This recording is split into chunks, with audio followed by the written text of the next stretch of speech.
Bueno, chicos, continuemos. Bien, dentro de las cocciones al vapor podemos mencionar una y la más importante, la más utilizada, que es la técnica del papilot.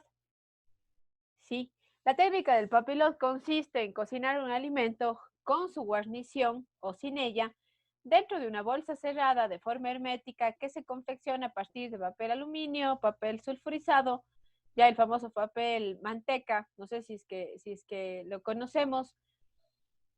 Ambos se recomiendan con los productos que necesitan poco tiempo de cocción, sean pescados o carnes blandas. Ya como vemos aquí en la fotografía, normalmente el papilot va a tener dentro, ¿no es cierto?, los productos bastante ya condimentados. Podemos utilizar algún tipo de guarnición. Por ejemplo, pueden ser papas o pueden ser vegetales que vayan a saborizar y también, ¿no es cierto?, pueden ser la guarnición de mi producto. ¿Ya? Entonces, lo que se hace es colocar el alimento dentro de la bolsa y cerrarla, ¿sí? O dentro del papel y formar una bolsita que en la siguiente diapositiva ustedes pueden observar, ¿sí?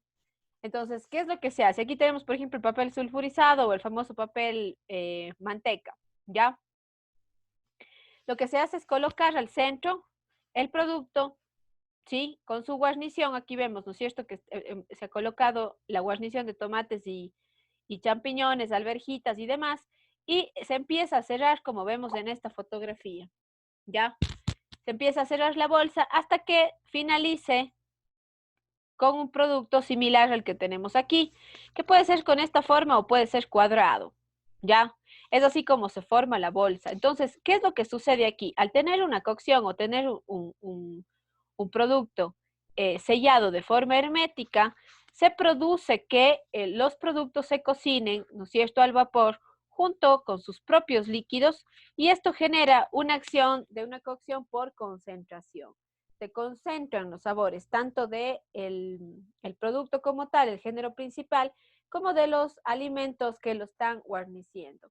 Incluso se puede cocinar con algún tipo de salsa que también va a provocar que se saborice de forma mucho más eh, concentrada, ¿sí? Porque tenemos una cocción por concentración aquí. ¿Qué es lo que sucede? Que al tener la bolsa hermética, entonces vamos a tener la concentración y la cocción con sus mismos jugos del producto principal, que en este caso sería el género cárnico.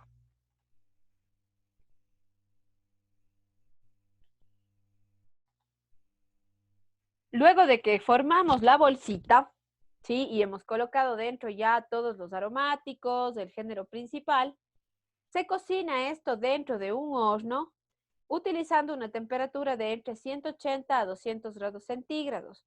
¿Qué es lo que va a suceder? Que esta temperatura que yo estoy colocando, ¿no es cierto?, que estoy utilizando en mi horno, va a provocar que el papel se infle. Ya una temperatura alta, ¿qué va a provocar? Que intenten, ¿no es cierto?, evaporarse todos los líquidos que tenemos dentro de la bolsa, y al encontrarse en un recipiente hermético, entonces obviamente esto va a provocar, ¿no es cierto?, que el oxígeno que está dentro intente salir de la bolsa, provocando que ésta se infle. Esto es un producto que una vez que está cocido, ya una vez que hemos alcanzado la cocción, que en géneros cárnicos como los pescados o mariscos, no tarda más, si es que yo cocino, por ejemplo, 200 gramos o por cada 200 gramos de género que cocine, tarda alrededor de 12 a 15 minutos, ¿sí? Una vez que yo he logrado la cocción interna del producto, este papilot se va a servir de forma inmediata, ¿ya? Incluso se lo sirve cerrado. ¿Para qué? Para que el cliente sea quien abra, ¿no es cierto?, el papilot, abra la bolsita y él pueda ser el primero en sentir todos los aromas que va a tener el producto adentro, ¿sí? Este plato se sirve a la vista del cliente, de hecho, porque tiene la ventaja de poder realizar esta acción, ¿no? De abrir la bolsa y sentir todos los olores y los sabores del producto. Con la cocción al papilot, ¿qué es lo que logramos? Que los alimentos se mantengan mucho más húmedos, el resultado sea mucho más jugoso, tierno, sabroso, y obviamente las especies y los aderezos o las salsas que se hayan colocado, ¿no es cierto?, antes de la cocción, potencialicen las cualidades, ¿no es cierto?, del alimento, en este caso del pescado, podemos utilizar también, por ejemplo, un escalopado de cerdo, se puede utilizar igual un escalopado de lomo fino, que son cortes de pronto que necesitan muy poquito tiempo de cocción, ¿sí? O también se pueden utilizar mariscos. Al estar cerrada la bolsa, esto impide que se volatilicen los sabores, ¿no es cierto? Que se pierdan los sabores y los aromas que tenemos en este producto final.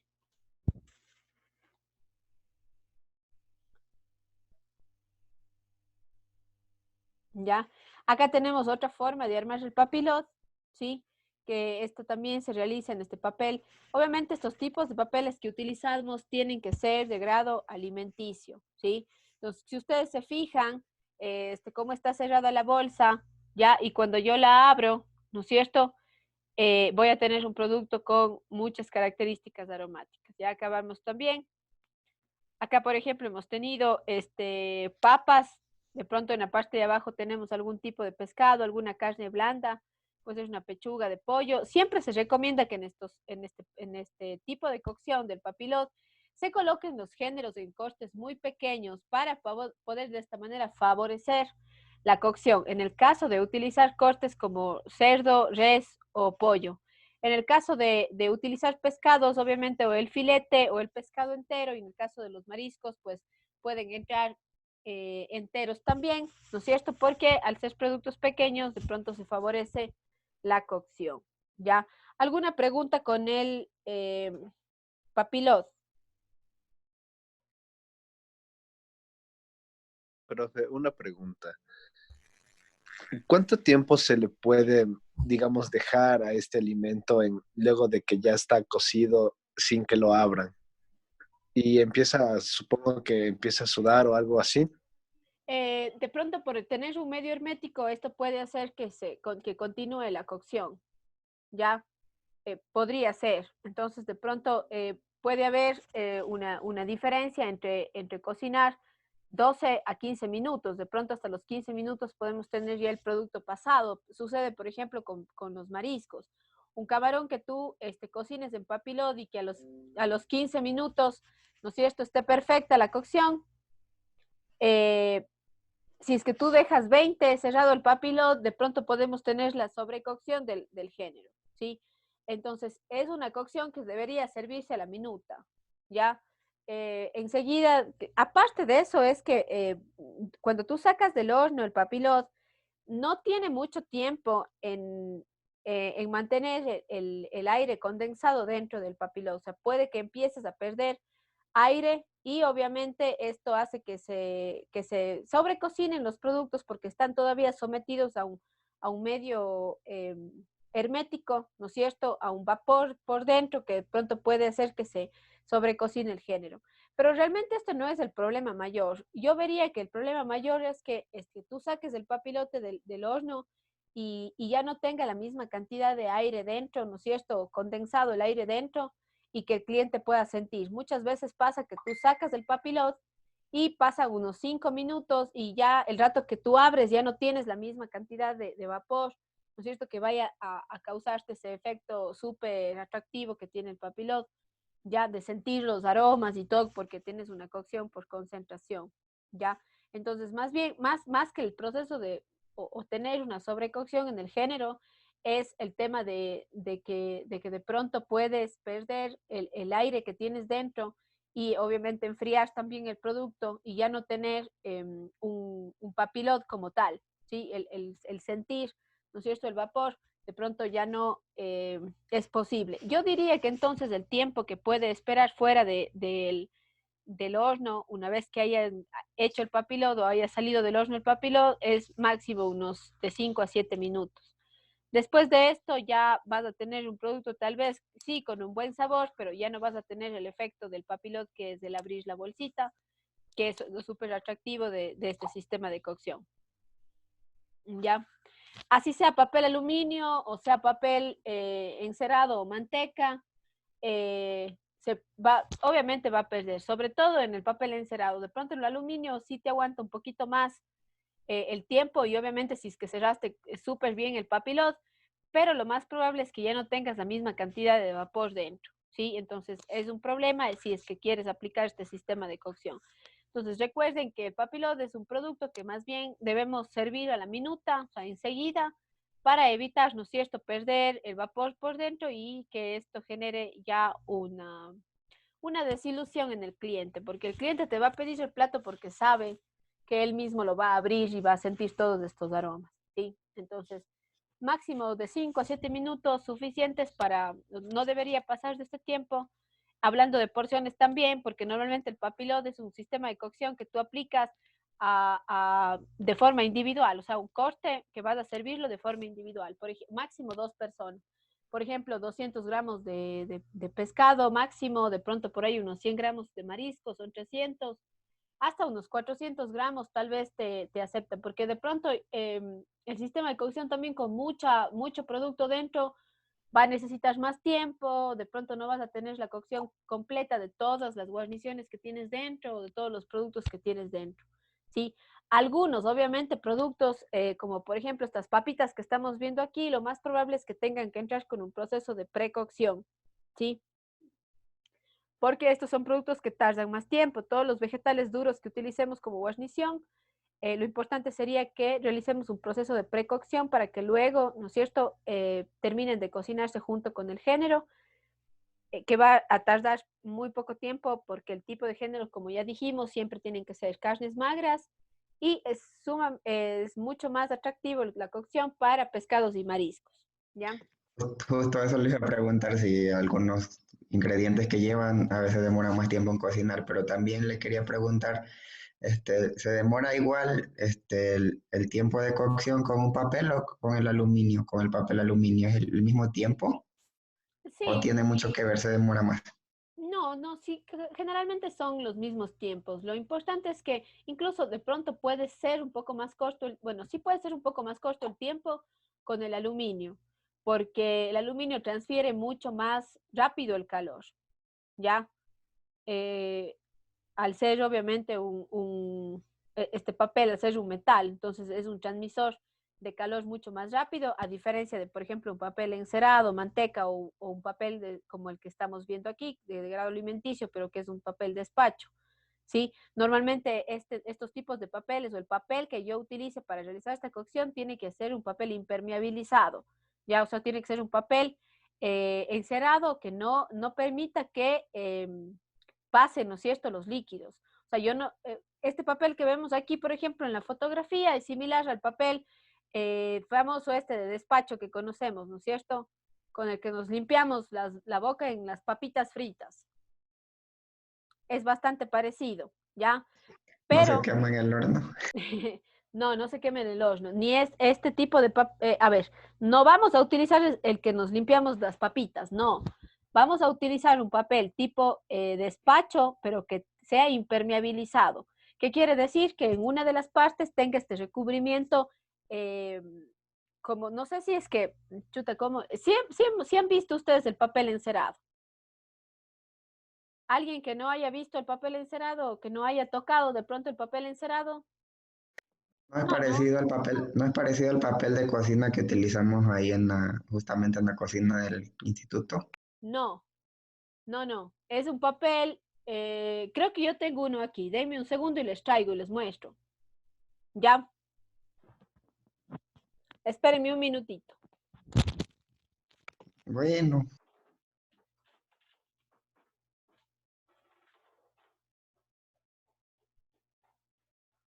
se fue la profe, hagamos relajo.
Ya se me ha acabado, creo, no encuentro. Me voy a demorar más si es que me pongo a estar buscando. Luego ustedes pueden de pronto ver en el internet, ya, puede estar está como papel encerado o papel sulfurizado, ya. En la primera fotografía que teníamos aquí, del doblez del papilot, podían observar ustedes, ¿sí? Este tipo de papel, ya. Este tipo de papel va a tener en una de las partes del papel, parece papel, y más bien la otra tiene como un recubrimiento como si fuera plástico, ¿sí? Pero no es plástico, ya solamente es un impermeabilizado que se realiza para que no puedan salir los líquidos, ¿ya? Entonces, este tipo de papel se utiliza mucho dentro de la pastelería, incluso colocan este papel en bandejas cuando no quieren que se peguen las galletas o los bizcochos, ¿sí? Entonces es bastante utilizado dentro de la cocina. Ustedes pueden observar de pronto luego, está como papel sulfurizado o papel encerado, ¿ya? Entonces van a ver las características de este tipo de papel y ver cómo no se salen, ¿no es cierto?, los líquidos porque tiene este recubrimiento, es como un impermeabilizado que tiene. No podríamos utilizar este papel como el de cocina o el papel, como les digo, de despacho que se usa para limpiarse, porque este tipo de papel no está impermeabilizado, por lo tanto los líquidos van a pasar, ¿sí? Es más, muchas veces cuando utilizamos bolsas de papel, ¿no es cierto? Y normalmente la gente que hace chuzos, empanadas, utiliza este tipo de papel, ¿no es cierto? Con estas bolsas de papel. Entonces, ¿qué pasa cuando se impregna o se queda la grasa ahí? Incluso el papel se rompe, ¿verdad? Porque no aguanta esta temperatura. Entonces, cuando yo tengo este recubrimiento, este impermeabilizado en el papel, ahí sí puedo utilizarlo dentro de horno y utilizando altas temperaturas, ¿ya? De lo contrario, no podría utilizarlo. Nosotros vamos a utilizar, lo más probable es que utilicemos el famoso papel de aluminio, que es excelente porque transfiere bien el calor, mantiene más tiempo el producto de pronto caliente, ¿ya? Es una excelente opción. Recuerden que el uso de papel aluminio o papel encerado en realidad no es mucho el tiempo de variación que podemos tener, tal vez unos cuantos minutos ahí. Sin embargo, el papel aluminio sí es más económico y puede ser también una buena opción, ¿ya? No sé, Una pregunta, profe. diga Edgar. En el papel aluminio tiene un lado que es más brillante y otro que es de más opaco, ¿verdad? Ajá. ¿Eso influye también en la forma en la que hagamos El el, papillot, el papilliot sí. o no tiene nada que ver? Sí, siempre es importante para cualquier tipo de cocción. El papel aluminio se debe utilizar la parte más opaca hacia el alimento, ¿sí? Porque la parte más brillante es la que entra en contacto directo con el calor y transfiere mejor la temperatura. Entonces, por eso que tienes esta diferencia, digamos, de colores en el aluminio, justamente para que se utilice siempre la parte más opaca hacia el alimento, ¿ya? Ahora, tampoco es que Mm. si es que utilizas el otro lado del aluminio, chuta, es un problema así muy grave. No, pero sí, justamente está esa diferenciación para que se utilice la parte opaca hacia el alimento, ¿ya? Y eso también puede ser siempre recordemos que el papel aluminio, a pesar de ser un producto de grado, o sea, algo de, o sea, es un papel de grado alimenticio que se puede utilizar específicamente para alimentos, ¿ya? Em, la parte de afuera, digamos que tiene una exposición, o la parte de afuera vamos a estar nosotros más expuestos al metal como tal, ¿sí? Y la parte de adentro, la parte más opaca, también tiene como esta aleación, tiene como este recubrimiento que de pronto puede garantizar que no tengamos ese daño toxicológico en el alimento si es que se supera mucho la temperatura, ¿ya? El aluminio, el papel aluminio es un papel que aguanta excelentemente bien la temperatura y eso hace que obviamente se evite la migración de metales pesados hacia el alimento, ¿ya? Lo mismo que sucede con las ollas, por ejemplo. Pero ¿qué pasa con las ollas de aluminio cuando es que yo tengo esa migración de metal? Cuando las ollas están desgastadas, ¿sí? Por eso siempre es importante saber cómo utilizar, en este caso el aluminio, siempre el lado más opaco hacia el alimento. ¿Ya? Bien. Continuando un poco con la cocción al vapor, ya vimos el papilot, en este caso estamos viendo aquí una vaporera, ¿no es cierto? Hace un momento ya les dije que la temperatura que nosotros manejamos aquí puede ser igual o superior incluso a la temperatura de ebullición, que son los 100 grados, ¿ya? Esto permite que se tenga mucho calor y que se cocinen los alimentos de una forma rápida, ¿ya? No tenemos agua directamente, pero tenemos el vapor de agua que tiene una temperatura incluso mayor a los 100 grados centígrados, que es el punto de ebullición. Y asimismo, Las humitas, perdón, para las humitas, dijo. claro, las humitas necesitan, ¿no es cierto?, una temperatura, o es el vapor el que las cocina, ¿no es cierto? Entonces tenemos una temperatura súper alta igual aquí. Ahora identificamos dos tipos de cocción al vapor también. El vapor sin presión, que en este caso la cocción se realiza con una temperatura que llega hasta los 100 grados centígrados y se mantiene. Se puede emplear, por ejemplo, el horno, una vaporera o el famoso cesto de bambú como el que estamos viendo aquí, ¿ya? Que lo que hace es utilizar o requiere que la temperatura del agua, si bien está hasta los 100 grados centígrados, está a ebullición, pero necesitamos más tiempo y esta se va a realizar de forma con temperatura muy bajita, o sea que el fuego, si es que utilizo, por ejemplo, este tipo de vaporera, ya esto tiene que estar sobre una cacerola, en la cacerola tiene que estar abajo el agua, ¿no es cierto? Y la temperatura o el fuego tiene que estar bajo. Ya en el caso del horno, ya el horno permite, ¿no es cierto? Al ser una cocción por convección, permite que la temperatura, ¿no es cierto?, llegue o le cueste llegar un poquito más al producto, ya porque se maneja o se emplea en la convección. Ahora, tenemos otro sistema de cocción de vapor, pero este sí es con presión. Y es en este tipo de cocción vamos a tener productos que están dentro o están sometidos dentro de una olla de presión, en donde el vapor está superando los 100 grados centígrados. Aquí dentro de estas ollitas nosotros podemos llegar a tener hasta 160, 180 grados en el interior, porque tenemos asimismo un medio hermético, ¿no es cierto? Aquí vamos a tener, en cambio, cocciones un poco más cortas. Es justamente por eso que se aplica la cocción a presión. ¿Por qué? Porque yo puedo tener, ¿no es cierto?, un producto, en este caso cárnicos, que requieren mayor tiempo de cocción en menos tiempo. Si es que normalmente yo, por ejemplo, aplico y quiero cocinar un hueso de res para una sopa, por ejemplo, estas famosas sopas que tenemos dentro de la cocina ecuatoriana.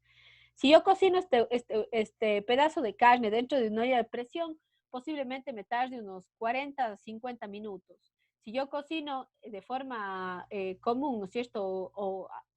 Someto este pedazo de carne a un hervido, posiblemente tenga eso listo en unas 3 horas, ¿no es cierto? Entonces, es por eso nos ayuda la cocción al vapor bajo presión, porque yo puedo, ¿no es cierto?, superar el punto de ebullición y llegar a tener una cocción hermética de hasta unos 160, 180 grados en el interior. ¿Ya?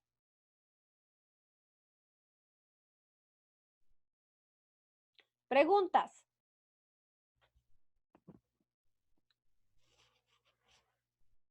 No, sigo y después yo les hago las preguntas a ustedes. Bien, baño María. Este tipo de cocción que tenemos aquí, también más bien la podríamos considerar como un proceso de precocción en algunos casos, o vamos a aplicar la cocción de baño María cuando tenemos productos que necesiten muy poco tiempo de cocción, que sean bastante blandos, en el caso de los géneros cárnicos, ¿ya? Yo recomendaría cocciones de baño María cuando tenemos géneros precocidos ya, como por ejemplo cárnicos, carnes rojas o blancas como res, cerdo o ave. O si no, podemos aplicar para pescados y mariscos sin ningún problema, ¿ya? El baño María consiste en cocer preparaciones. Algunas pueden tener este proceso de precocción, ¿ya? Normalmente se moldean o se colocan dentro de un recipiente, ¿ya? Y estos van a estar sometidos o dentro de otro recipiente con agua.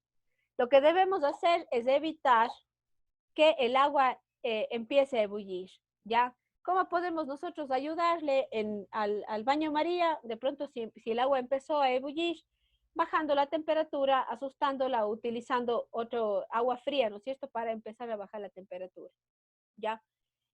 Normalmente el baño María se puede realizar sobre fuego directo, como estamos viendo, ¿no es cierto? Aquí tenemos una cacerola, tenemos agua en el centro, ¿no es cierto? Y tenemos un recipiente sobre él que está en contacto con el líquido de la cocción, ¿ya? El inconveniente que presenta el baño María cuando se realiza en directo sobre el fuego es que tenemos que estar constantemente revisando la temperatura del agua, ¿no es cierto? O revisando que no ascienda la temperatura para evitar que empiece a hervir, ¿ya? ¿Por qué hay que evitar que empiece a hervir? Porque al hervir lo que va a hacer es empezar a golpearse el recipiente dentro de la cacerola y el borbotón puede ser tan alto que puede empezar o que puede ingresar hacia el alimento que estamos cocinando, ¿ya? Entonces, se utiliza este tipo de cocción, pero siempre controlando la temperatura cuando lo hago directo sobre el fuego, controlando la temperatura del agua para evitar que el borbotón pueda dañar los alimentos que están dentro de el recipiente, ¿ya? Y acá tengo otras fotografías en donde tenemos un baño María, cómo se realiza cuando vamos a ingresar en el horno. Si ustedes se fijan, tengo agua suficiente, siempre hay que utilizar el agua hasta la mitad o las 3/4 partes del recipiente que estamos cocinando, evitar que el borbotón sea alto, como vemos aquí. Si es que yo necesito bajar la temperatura, puedo colocar un poco más de agua, ¿no es cierto?, para nivelar la temperatura y evitar que el producto se sobrecocine. Ahora, este tipo de cocción, si bien recomiendo, por ejemplo, cuando hacemos pasteles de pescado o hacemos pasteles de algún tipo de mariscos, se utiliza el baño María cuando cocino, por ejemplo, terrinas o patés o soufflés de géneros cárnicos como pescado, ¿ya? Cuando voy a utilizar aves o voy a utilizar carnes rojas, se recomienda tener un proceso de precocción y luego colocar los géneros dentro de la mezcla de mi producto para cocer a baño María, ¿sí? Porque si no, yo tendría que emplear demasiado tiempo hasta que se cocine. Ahora, el baño María también es un sistema de cocción que se aplica mucho para guarniciones o salsas de los géneros principales. Por ejemplo, no sé si alguien recuerda la salsa que hicieron en primer nivel, donde utilizábamos este sistema de cocción. Utilizábamos un baño María para poder realizar la cocción. La salsa holandesa. La holandesa, ¿verdad? La holandesa, ¿qué requiere? Que yo tenga una cacerola, ¿no es cierto? Incluso muchas veces hay ciertos productos dentro de la cocina, como por ejemplo esta salsa, la famosa salsa holandesa, o cuando yo, por ejemplo, voy a fundir chocolate a baño María, siempre incluso me piden que el bowl que tengo en la parte superior no toque el agua. ¿Por qué? Porque el vapor que genera el agua es suficiente para fundir. Eso cuando tengo productos que son muy delicados, como por ejemplo una holandesa o cuando voy a fundir chocolate, ¿sí? Entonces ahí sí se aplica, por ejemplo, este proceso de cocción, ¿ya? Sino cuando tengo productos de pronto que sí aguantan un poquito más la temperatura, como pasteles o flanes, entonces se recomienda en vez del fuego directo o de este tipo de baño María, emplear el baño María en horno o incluso podría emplear un baño María dentro de un microondas, que también se aplica mucho, ¿sí? O en este tipo de equipos en donde puedo controlar. Acá tenemos, por ejemplo, conservas que están a baño María, pero este tipo de equipos, ¿no es cierto?, también se cierran a presión y me garantizan que la temperatura no suba, ¿ya? Entonces también tengo un baño María acá para cocinar, incluso se utiliza mucho este sistema de baño María para productos industriales, ¿sí? Acá, por ejemplo, vemos conservas. Entonces, siempre controlar la temperatura con este sistema de cocción y cuando tengo productos muy delicados que tienen mucha grasa, mucha grasa, como que la temperatura supero la temperatura de un baño María, que tendría que estar más o menos hasta tal vez unos, ¿ya? ¿Por qué tengo que evitar, por ejemplo, una temperatura alta en una holandesa? ¿Qué pasa con las yemas? Se cocina. Se cocinan, ¿cierto? Entonces, es con la temperatura. Creo que sí, algo súper cortito, es un sistema de cocción que está clasificado dentro de los medios acuosos, ¿ya? Que es el rehogar, sudar o caer en blanco. Estos tipos de cocción, ¿o qué es lo que sucede en estos sistemas de cocción? Es bastante común, es el que nosotros conocemos generalmente por el famoso refrito, ¿no es cierto? ¿Qué es lo que hacemos en el famoso refrito?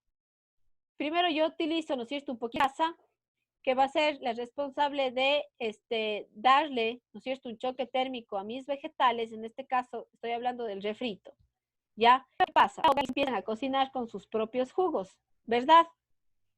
Entonces, cuando yo hablo de un rehogado, un sudado, un caer en blanco, estoy haciendo referencia a este sofrito inicial que yo hago para iniciar la cocción de varios géneros cárnicos. Es un proceso de preparaciones que tienen muchos jugos, como estofados o braseados, que ya vamos a ver en la siguiente unidad. ¿Ya? Entonces, yo elaboro estos sofritos, ¿no es cierto?, con la técnica del rehogado, y ¿no es cierto?, jugos, ¿ya? ¿Qué vamos a tener nosotros? Una base, y que ¿no es cierto?, vamos a tener un, una transformación de jugos nutritivos que tienen estos alimentos iniciales, estos productos base, ¿ya? Que van a ser los responsables del sabor final que yo aplique en los géneros cárnicos con estos sistemas de cocción, como es el estofado o el braseado, ¿ya? Entonces, por mencionar nada más, quería cerrar el capítulo de las cocciones en medio líquido, haciendo referencia al rehogado o al sudado, porque son técnicas súper importantes que nosotros utilizamos, pero que también debemos considerar, ¿no es cierto?, que existe eh, un mantenimiento de los jugos nutritivos o de los jugos aromáticos que tenemos en estos productos, ¿no es cierto?, que van a ser los responsables luego de darle el sabor a mis géneros cárnicos en la cocción, ¿ya? Bien, preguntas. Hasta aquí.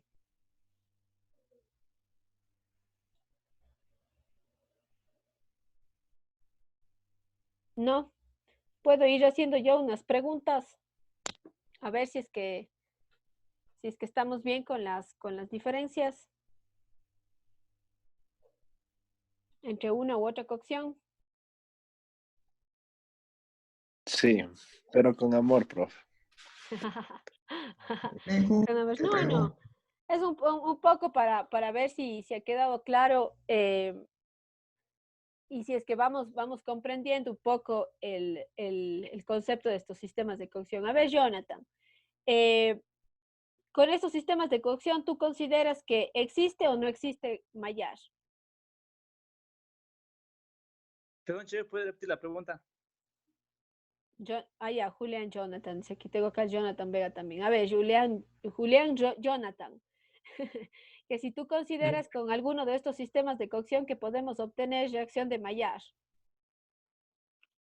En el sofrito, puede ser. En el refrito, perdón. Ya, inicialmente podría ser. Sí, podría ser algo de Maillard y luego obviamente cocinamos dentro de nuestros propios líquidos. Pero no necesariamente los sofritos necesitan, ¿no es cierto?, tener un Maillard súper fuerte. Con el pochado, ¿tú consideras que se puede generar Maillard? También sí, sí se puede también. Pienso que sí, porque No, se cocina con sus... no, solo el pochado como tal no va a generar Maillard. Yo podría pochar un producto y luego, ¿no es cierto?, sellar o incluso sellar antes de realizar el pochado. Sí, pero al tener que ingresar en un líquido no tendría mayor sentido el que yo realice un sellado, ¿ya? Porque se puede de pronto perder el sabor del sellado dentro del líquido. Ahora, si es que yo, por ejemplo, voy a utilizar en el caso del pochado el caldo, ¿no es cierto?, que me queda, o el jugo saborizado que me queda de la cocción, ahí sí podría utilizar, por ejemplo, el sellado como una técnica importante para poder saborizar el líquido, ¿sí? Pero el pochado como tal, solito, la técnica del pochado no genera mallar. Igual que el hervido, por ejemplo. El hervido genera mallar, no genera mallar. No, Ya, sí, sí, estoy. recuerden que para generar mallar yo necesito tener aplicación de calor seco, ¿sí? ¿Para qué? Para caramelizar, ¿no es cierto? Y trabajar ahí los azúcares y las proteínas para poder generar la reacción de la caramelización, ¿sí? Entonces, no, a excepción tal vez, como dices tú, del rehogado o el sudado, podría obtener de pronto un mallar. En los otros sistemas de cocción, no, ¿ya? Bien, Listo, chef. vamos. Lía, la diferencia entre un hervido y un pochado.